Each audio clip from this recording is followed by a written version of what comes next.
In this first chapter, we meet our protagonist, Diana, a dedicated reader whose frustration with romantic cliches leads her to a life-changing wish. The chapter opens in Diana's dimly lit room, illuminated only by the soft glow of her phone screen. Surrounded by stacks of novels and empty snack wrappers, she reclines on her bed, scrolling through the latest updates of her favorite manhwa. The anticipation builds as she clicks on the new episode, only to find herself immediately annoyed. The story introduces Ian, the male lead, a brooding, handsome duke with a reputation for being dangerously possessive. As Diana reads through his intense gazes and possessive declarations towards the female protagonist, she can't help but roll her eyes.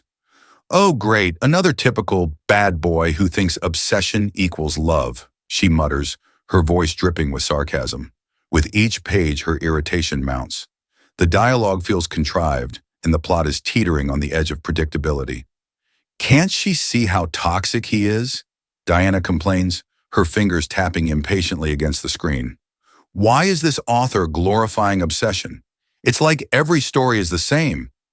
As she reaches a particularly cringeworthy scene where Ian declares his undying love with a possessive grip on the female lead, Diana's frustration reaches a boiling point. "Ugh, why does she have to be so passive? Stand up for yourself, girl!" she shouts at the fictional characters, her frustration echoing in the quiet room.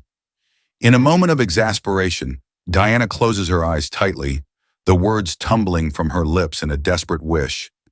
If only she could be reincarnated into this story, she would teach Ian what true restraint looks like.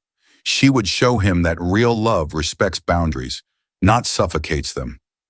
Just as she opens her eyes, a warm, radiant light envelops her, and she feels a strange sensation coursing through her body.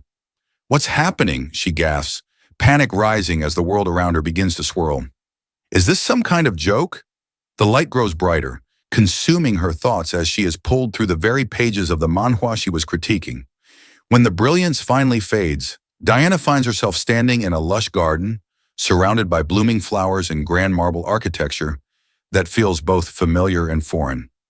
She looks down, astonished to find herself wearing elegant attire, a long, flowing dress that exudes an air of nobility. This can't be real," she murmurs, taking in her new appearance with wide eyes. Suddenly, the memories of the manhwa flood her mind. "I'm the female lead!" she exclaims, realization dawning upon her. No longer just a reader, she is now living the very story she criticized. Her heart races with excitement and determination. "This time, I will make my own choices," Diana declares, her voice filled with newfound confidence. "I won't let Ian dictate my story or force me into a mold. I'll show him what true restraint looks like." As she takes her first steps into this fantastical world, Diana can feel the possibilities stretching out before her. She is ready to confront Ian, ready to challenge the narrative she had grown so weary of. With her heart set on breaking free from the confines of cliché romance, the adventure of a lifetime begins